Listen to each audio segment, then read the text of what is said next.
Hello dear student, स्वागत आप सभी का आपके अपने इस ब्यूटीफुल से चैनल में। तो आज अपन पढ़ेंगे बच्चों बेसिक मैथमेटिक्स का लेक्चर नंबर 3। क्लियर। और अपन को पता है कि हमने अलजेब्रा वाला जो पार्ट था वो कवर कर लिया था। अलजेब्रा में जितने भी सेक्शन थे हमने कवर कर लिए थे। अब सेकंड जो पार्ट है बेसिक मैथमेटिक्स का, अकॉर्डिंग टू अस, वो अपन ले लेते हैं ट्रिग्नोमेट्री। क्या ले लेते हैं बच्चों? ट्रिग्नोमेट्री। ठीक है, इससे रिलेटेड इसको हिंदी में कहते हैं त्रिकोणमिति। अब इससे रिलेटेड जो भी सेक्शन है उन सभी को हम कवर करेंगे। ठीक है, तो ट्रिग्नोमेट्री में सबसे पहले अगर अपन जानना चाहें तो बच्चों एंगल की बात करते हैं। किसकी बात करते हैं? एंगल की। एंगल मतलब कोण। एंगल का मतलब क्या हो गया बच्चों? कोण हो गया। बात समझ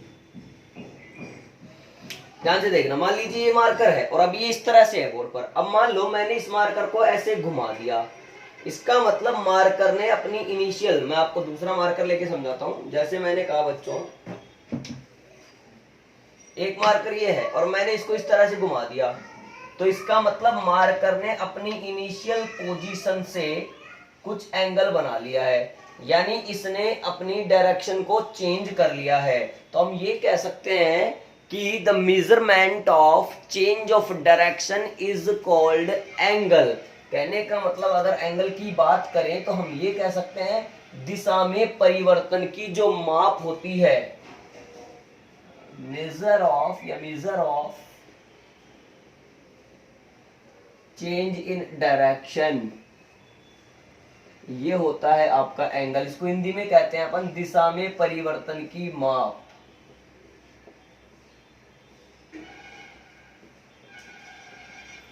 ठीक है, ये होता है एंगल। क्लियर। जैसे अपन बात करें बच्चों, मान लीजिए पहले कोई भी क्वांटिटी इस तरह से थी, अब वो इस तरह से हो गई, यानी पहले यूं थी अब यूं चली गई। इसका मतलब ये यहाँ पर क्या बन गया? एंगल, क्योंकि डायरेक्शन चेंज हुई है। अब डायरेक्शन जो चेंज हुई है, डायरेक्शन में जितना चेंज आया है उसका मेजरमेंट ही क्या कहलाएगा बच्चों? हमारा एंगल कहलाएगा। ये जो लेंथ होती है बच्चों, इतना, इसको हम कहते हैं आर्क लेंथ या आर्क। इसको मान लेते हैं थीटा और ये हो गया रेडियस।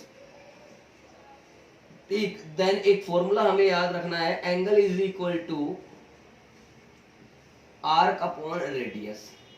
अब आर्क को अपन पूरा कह दे तो आर्क लेंथ कह सकते हैं, चाप की लंबाई, है ना। हिंदी में बोले तो कोण बराबर चाप बटे त्रिज्या, जो कि कैसा होगा बच्चों? डायमेंशनलेस होगा, यूनिटलेस और डायमेंशनलेस।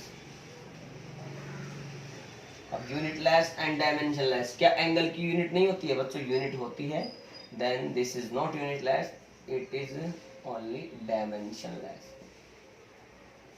कैसी क्वांटिटी रहेगी ये? डायमेंशनलेस। अब यहां लाइन लिख देते हैं, but unit of angle is radian. ठीक है, ट्रिग्नोमेट्री में पहला जो सेक्शन है वो है एंगल का। एंगल क्या होता है? किसी भी फिजिकल क्वांटिटी के डायरेक्शन में चेंज की मेजरमेंट को अपन एंगल कहते हैं। एंगल का basic formula arc upon radius, ऊपर भी मीटर नीचे भी मीटर, या ऊपर सेंटीमीटर तो नीचे centimetre. Then this quantity will be dimensionless, but unit of this quantity, unit of angle is radian. Clear. अब यहाँ पर रेडियन का क्या गेम होता है वो भी हम फटाफट से करेंगे। पहले आप इसको इतना नोट कर लें फटाफट से।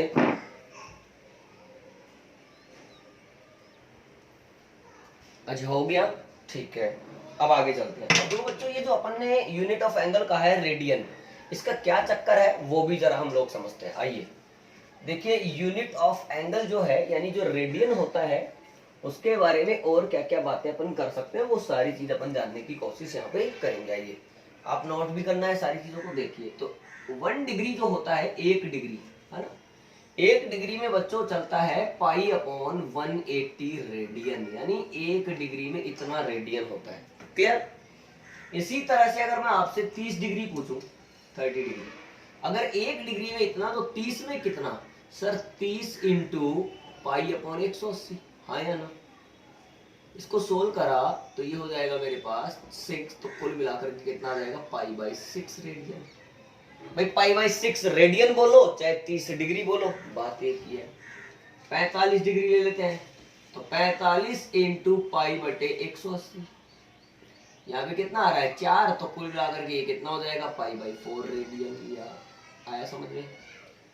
आप खुद देखते जाओ, 60 डिग्री को देख लो, तो 60 डिग्री को कैसे लिखोगे 60 इंटू π/180। आपको डायरेक्ट याद होना चाहिए, वैसे नहीं आ रहा है तो कोई प्रॉब्लम नहीं। 3 हो गया, तो कितना आ रहा है π/3 रेडियन आ रहा है।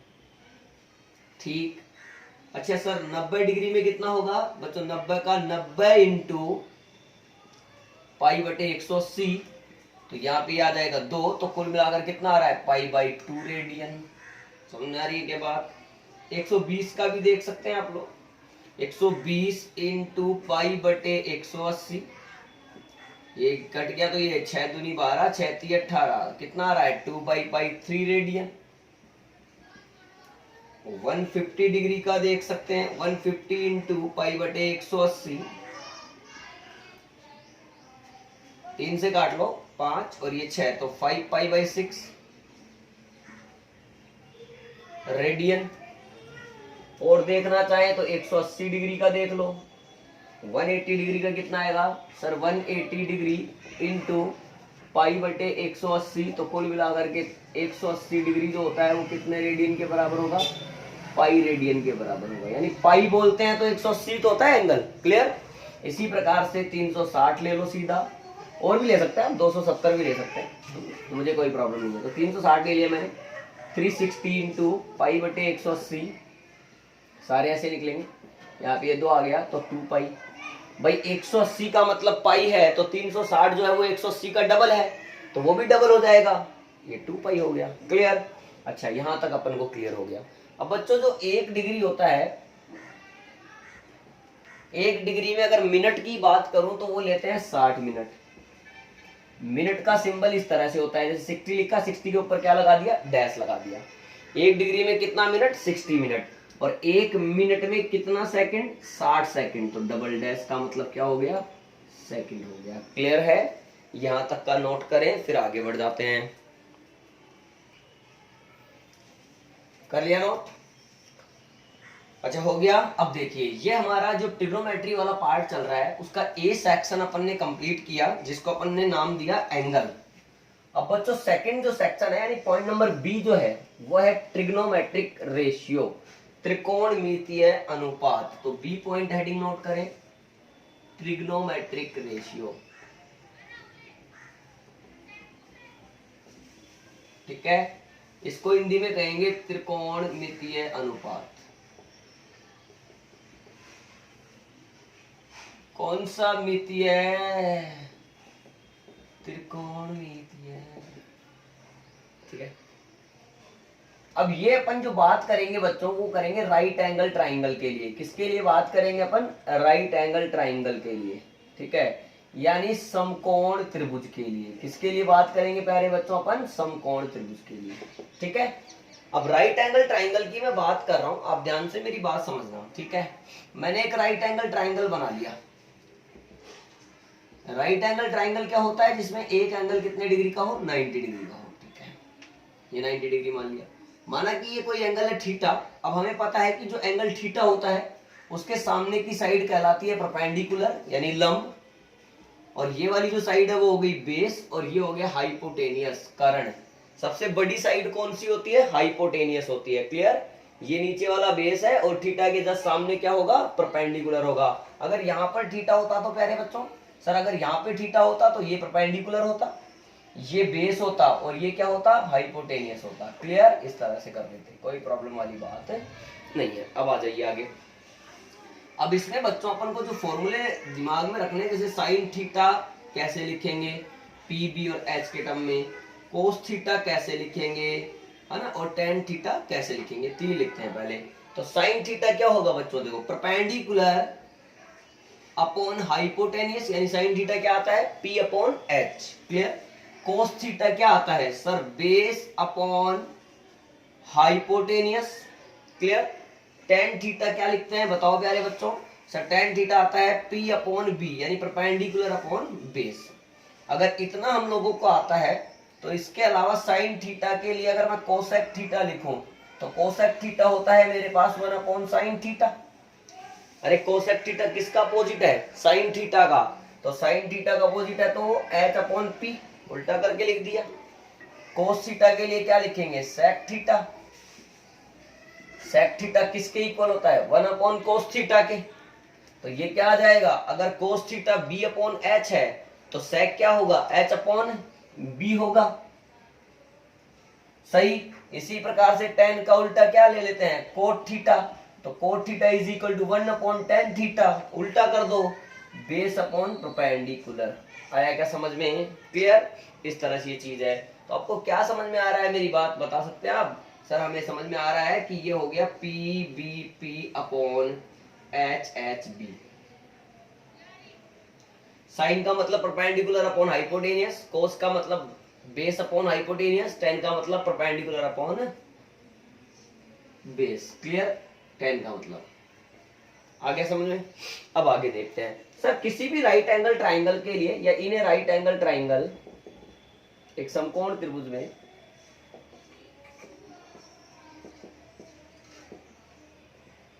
इन ए राइट एंगल ट्राइंगल क्या पता है आप लोगों को? सर हमें ये पता है कि P square plus B square is equal to H square, Pythagoras theorem. क्या कहती है?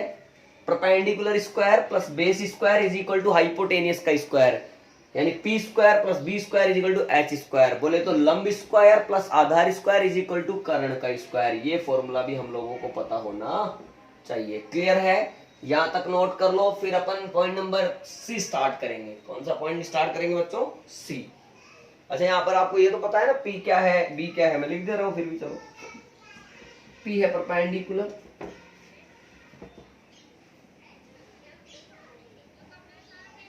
ठीक है, बी है बेस और एच है हाइपोटेनियस। ठीक है, एच हमारा है बच्चों हाइपोटेनियस। क्लियर हो गया? आइए तो अपन अब सी स्टार्ट करते हैं। पॉइंट नंबर जो सी है वो देखो, ट्रिग्नोमेट्रिक आइडेंटिटीज यानी त्रिकोणमितीय सर्व समीकाएं। ट्रिग्नोमेट्रिक आइडेंटिटीज, सी पॉइंट डालिए। ट्रिग्नोमेट्रिक आइडेंटिटीज, ठीक है,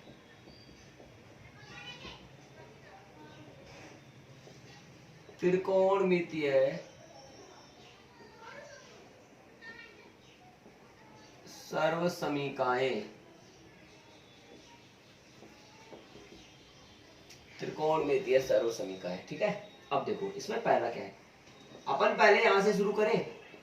वी नो दैट एक राइट एंगल ट्राइंगल के लिए हम लोगों को पता है P square plus B square is equal to H square. अब इसमें फर्स्ट रिजल्ट देखना। सबसे पहले क्या करो, देखो हम तीन रिजल्ट बनाएंगे बच्चों यहां से। कैसे तीन रिजल्ट कैसे बनेंगे ध्यान से देखना। एक बार P square plus B square upon, यानी इस इक्वेशन में दोनों साइड एक बार एच स्क्वायर से डिवाइड कर लेंगे, एक बार पी स्क्वायर से डिवाइड कर लेंगे, तो बोथ साइड एक बार बी स्क्वायर से डिवाइड कर लेंगे। तो पहला देखना P square plus B square upon H square is equal to H square upon H square. क्या करा मैंने सर? दोनों साइड एच स्क्वायर से डिवाइड कर दिया, तो ये क्या बना? P square upon H square plus ये बन गया B square upon H square is equal to 1। अब ध्यान से देखना, परपेंडिकुलर अपॉन हाइपोटेनियस क्या होता है? Sine theta. तो ये हो गया sine square theta. Base upon hypotenuse क्या बताया था? Cos square theta. तो ये हो गया कोस स्क्वायर थीटा। तो sine square theta plus cos square theta is equal to क्या होता है? 1। यहां से ही आता है ये फॉर्मूला। आया समझ में? अरे वाह सर, आज तो पता चला। अच्छा सेकंड फॉर्मूला देखें। सेकंड फॉर्मूला के लिए क्या करोगे? पी से या बी से? तो P square plus B square upon P square is equal to H square upon P square. अब की बार दोनों साइड किससे डिवाइड कर लिया? पी स्क्वायर से। तो P square upon P square 1, B square upon P square is equal to H square upon P square, 1 as it is plus अब base upon perpendicular, बच्चों बेस अपॉन परपेंडिकुलर जो होता है वो होता है cot theta, because perpendicular upon base क्या था, टेन थीटा, ये है उसका उल्टा, तो ये हो गया 1 plus cot square theta is equal to perpendicular upon hypotenuse sine theta, तो hypotenuse upon perpendicular cosec square theta, तो 1 plus cot square theta is equal to cosec square theta. समझ गए क्या? अरे सॉरी, सही है, ठीक है, आ जाओ आगे। थर्ड पॉइंट देखते हैं। तीसरा है P square plus B square upon में B square, P square upon B square plus का 1 is equal to H square upon B square, ये हो गया हमारा टेन, तो टेन स्क्वायर थीटा प्लस का 1, ये क्या हो जाएगा, बी अपॉन एच क्या था, कोस, कोस का उल्टा क्या होता है सेक, तो सेक स्क्वायर थीटा, तो बच्चों आंसर आ रहा है 1 plus tan square theta is equal to sec square theta. इस तरह से हमारे पास ये ट्रिग्नोमेट्रिक आइडेंटिटीज के कितने फॉर्मूले निकल के आ गए, 3 फॉर्मूले निकल के आ गए। फटाफट से ये भी नोट करिए आप लोग। हो गया बच्चों? अब आ जाइए, अब अपन स्टार्ट करेंगे पॉइंट नंबर डी, ठीक है, पॉइंट नंबर डी देख लीजिए।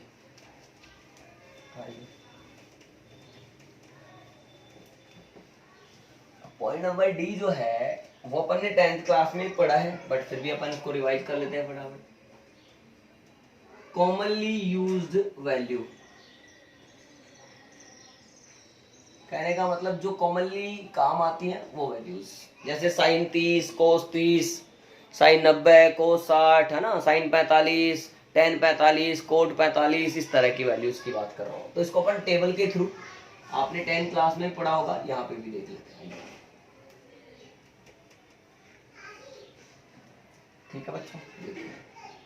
तो यहाँ पे तो आ गया ट्रिग्नोमेट्रिक फंक्शन, ट्रिग्नोमेट्रिक फंक्शन जो भी होगा, जैसे साइन है तो साइन की बात कर लेंगे, कोस है तो कोस की, टेन है तो टेन की, और कोट है तो कोट की, सेक है तो सेक की, और कोसेक है तो कोसेक की, इस तरह से बात। आइए आप समझ रहे मेरे प्यारे बच्चों, हमने वैल्यू किस किस की बात करी, 0 डिग्री पे, 30 डिग्री पे, 45 डिग्री पर, यानी 45 की वैल्यू क्या क्या होंगी, 60 डिग्री और 90 डिग्री, यही आती है काम जनरली, तो इन्हीं की बात करेंगे। आइए कैसे सोल्व करते हैं इसको सर, 0 1 2 3 4, 0 1 2 3 4, ठीक है, एक वैल्यू निकाल लेंगे साइन की तो सब क्या आ जाएगी, सब में 4 का डिवाइड करा, सब में करा, ट्रिकी एक तरीके से, सबका रूट ले लिया, इसका ले लिया, इसका भी रूट ले लिया, जो वैल्यू आ रही है वो साइन की आ रही है। अब साइन 0 की वैल्यू कितनी आएगी, 0, क्योंकि 0/4 0 हो गया, 1/4 का मतलब हो गया 1/2, तो साइन 30 कितना हो गया, 1/2, ये कितना बचा 1/√2, इसका मतलब साइन 45 कितना आता है, 1/√2 आता है। क्लियर? इसी प्रकार से ये कितना बचा, √3/2, तो ये साइन 60 की वैल्यू आ गई √3/2, ये कितना आ गया, साइन 90, 1 आ गया। क्लियर? अब कोस लिखने के लिए क्या करेंगे प्यारे बच्चों, इसको यहां से स्टार्ट कर लेंगे, यानी इधर आएगा 1, ऐसे लिखते चलो, ये आएगा √3/2, ये यहाँ आ गया, ये यहाँ पर रह जाएगा 1/√2, यह आ जाएगा 1/2, और यहाँ पे आ जाएगा 0। इसका मतलब आप देख पा रहे हैं कि साइन 30 की वैल्यू अगर 1/2 है तो कोस 30 की वैल्यू कितनी है, √3/2 है। ठीक है, साइन और कोस जो है वो 45 डिग्री पर इक्वल होते हैं, 1/√2 और 1/√2, ये वैल्यू याद भी रखनी है। टेन थीटा क्या होगा, साइन अपॉन कोस, साइन थीटा बटे कोस थीटा क्या होता है, टेन थीटा, तो 0/1 0, ये इन दोनों, इसमें इसको डिवाइड करा तो कितना आएगा 1/√3, इन दोनों को चेक करोगे तो कितना आएगा बताओ 1, तो tan 45 यानी tan π/4 की वैल्यू कितनी आएगी, 1 आएगी। यहाँ पे देखोगे तो क्या आ रहा है √3 tan 60 की वैल्यू, और ये कितना आ रहा है इन्फिनिटी 1/0, यानी tan 90 की वैल्यू कितनी आती है, इन्फिनिटी आती है। अब कोट क्या होता है, tan का उल्टा होता है, तो 1/0 इन्फिनिटी, 1/1/√3 √3। क्लियर? इसी तरह से 1/1 1 हो गया, 1/√3 और ये 1/∞ 0 हो गया। सही है ना? आ जाओ। सेक किसका उल्टा होता है बताओ सर? कोस का। तो 1 2/√3 वो कोई दिक्कत नहीं है, ये हो गया √2, ये हो जाएगा 2 और वो हो जाएगा अनंत। ठीक है, ऐसे अपन कोसेक की बात कर लें तो बच्चों कोसेक किसका उल्टा है? साइन का। तो 1/0 कितना हो गया? इन्फिनिटी। ये हो जाएगा 2, ये हो जाएगा √2, ये हो जाएगा 2/√3 और बच्चों ये आ जाएगा मेरे पास में 1। तो क्या आप लोगों को ये वैल्यू समझ में आई? इस तरह से जो वैल्यू हमने निकाली है वो सारी वैल्यू आप भी निकाल सकते हैं, सारी वैल्यूज आप भी कैलकुलेट कर सकते हैं। फटाफट से आप इतना भी नोट कर लो बच्चों, फिर अपन एक बेसिक इसमें और चीज है वो भी बताएंगे। कर लिया इसको नोट? अब देखो सबसे जरूरी है जो फिजिक्स में काम आती है वो आती है 37 डिग्री की वैल्यू और 53 डिग्री की वैल्यू, यानी 37 डिग्री और 53 डिग्री पर बहुत सारे न्यूमेरिकल फिजिक्स में बनते हैं। तो अपन क्या करेंगे, पहले इनकी वैल्यू निकालना सीख लेते हैं। अब तो इसको मिटाऊं मैं बच्चों टेबल को। अब देखो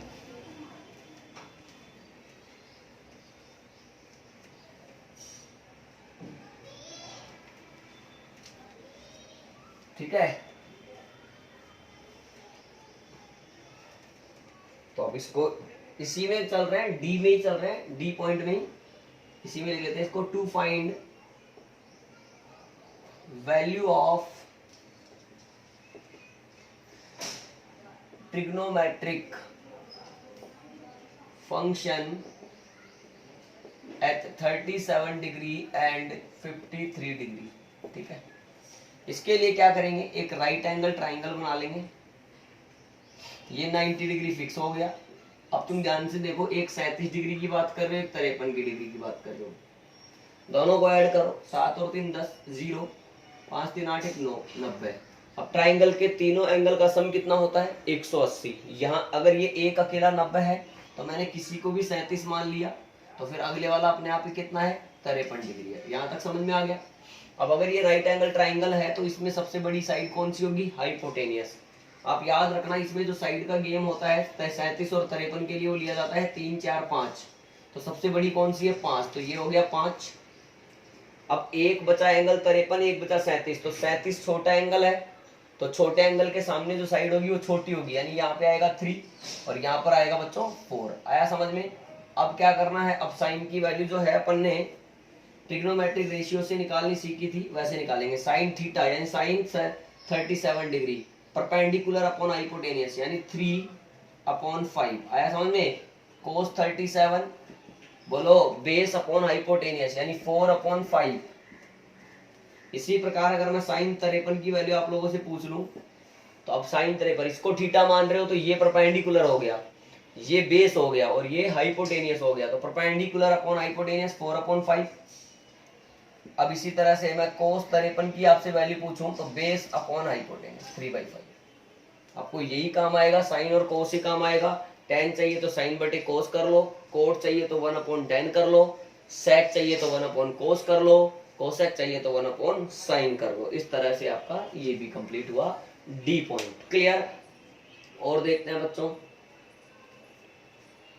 आइए अब इसका जो ई वाला पॉइंट है वो भी हम कवर कर लेते हैं। ठीक है, आपने 10th क्लास में सीखा है ये भी, जो ई पॉइंट बता रहा हूं वो भी देख लो। ई पॉइंट क्या है? ई पॉइंट है ASTC रूल। कौन सा रूल है बच्चों? ये ASTC है ना, क्वाड्रेंट वाला। अब देखो क्वाड्रेंट सिस्टम का रूल आपको समझ में आ जाएगा वैसे भी, और आपने सीखा भी है, मैं फिर भी यहाँ पे भी बता देता हूँ। ठीक है, तो देखिए आप बच्चों, माना ये प्लस का x एक्सिस है, ये माइनस का x एक्सिस है, ये प्लस का y है और नीचे जो है वो माइनस का y है। बात समझ रहे हो क्या? दिखाई दे रहा है ना? ये लाइन दिख रही है बच्चों? थोड़ा डार्क कर दे रहा हूं।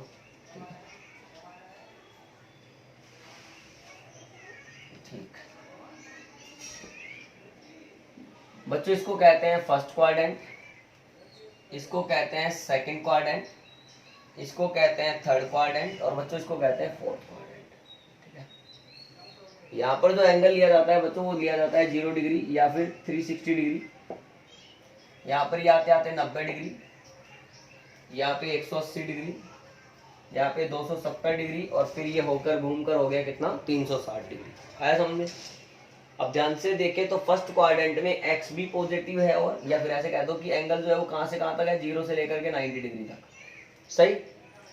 एक्स की वैल्यू भी पॉजिटिव रहती है और वाई की वैल्यू भी पॉजिटिव रहती है, समझना। अब ASTC का मतलब क्या है?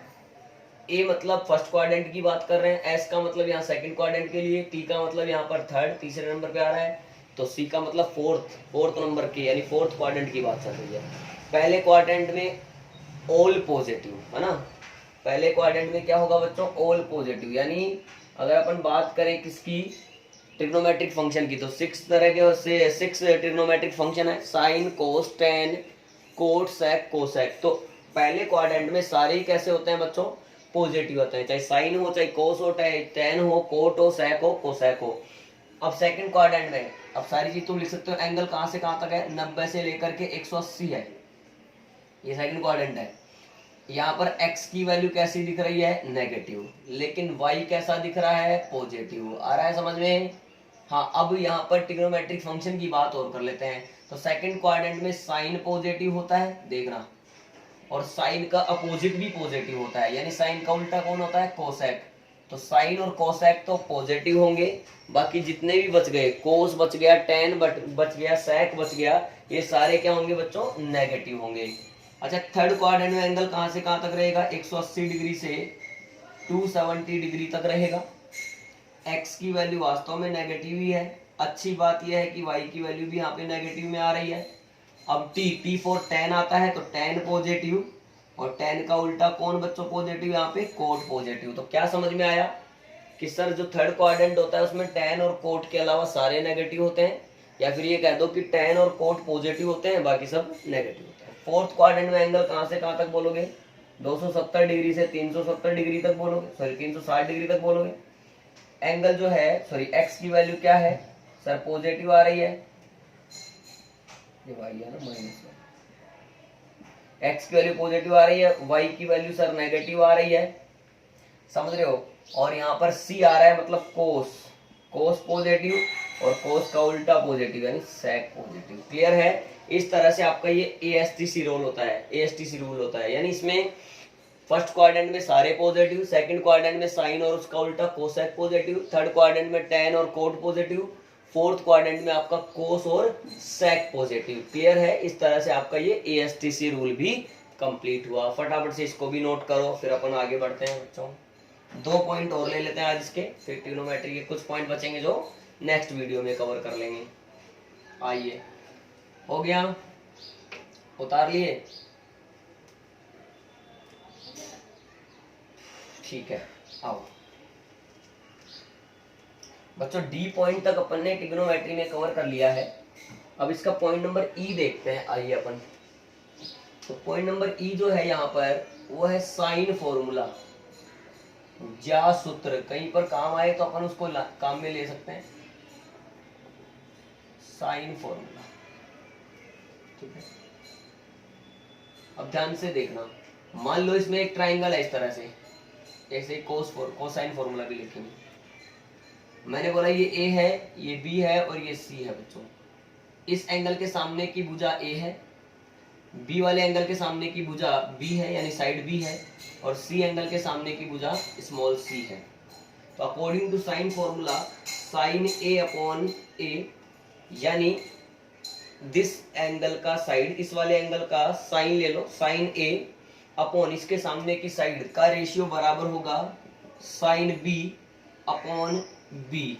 इसी प्रकार से बराबर होगा ये साइन सी अपॉन सी के। ये होता है हमारा साइन फॉर्मूला, ठीक है। हमें इसको प्रूव करने की जरूरत नहीं है, आप इसको रिजल्ट के रूप में याद रखें। फिजिक्स के न्यूमेरिकल में कहीं काम आएगा तो हम काम में ले लेंगे। इसी तरह से बच्चों एक और फॉर्मूला देख लो, आज का लास्ट पॉइंट है कोसाइन फॉर्मूला। इसको कहेंगे अपन कोज्या सूत्र, इसको अपन कहेंगे कोज्या सूत्र। इसमें भी वही ट्राइंगल लेना है आपको, इसको इसको A कह दो, इसको B कह दो, इसको C कह दो, तो इसके सामने ये A, इसके सामने ये B, इसके सामने ये C। इसमें 3 फॉर्मूले हम लोग नोट करेंगे। पहला फॉर्मूला देखो कोस A का, फिर सेकंड फॉर्मूला हम नोट करेंगे कोस B का, फिर थर्ड फॉर्मूला हम नोट करेंगे कोस C का। अब कोस A का जो फॉर्मूला नोट करना है वो कैसे आएगा, देखो कोस A जो होगा वो होगा, A को छोड़ दो पहले, B square plus C square minus का A स्क्वायर अपॉन 2BC। तो क्या समझ में आया इससे, सर एंगल ऑफ, सॉरी ये जो A एंगल है इसका कोसाइन लिया, कोस A लिखा, तो फॉर्मूले को कैसे बनाया गया, A वाली साइड को छोड़ा, बाकी जो दोनों बच गई B और C, तो B square plus C square, A को क्या करा उसमें से minus A square upon twice of multiplication of B and C 2BC। अब कोस B का फॉर्मूला आप खुद बता सकते हैं, B लिखा हुआ है तो पहले B मत लिखो, A square plus C square या C square plus A square कुछ भी लिखो, माइनस करना पड़ेगा B स्क्वायर को, अपॉन क्या आएगा 2AC या 2CA। क्लियर। कोस C में क्या लिखोगे sir, A square plus B square minus किसको करेंगे, C स्क्वायर को, और नीचे क्या आ जाएगा प्यारे बच्चों 2AB।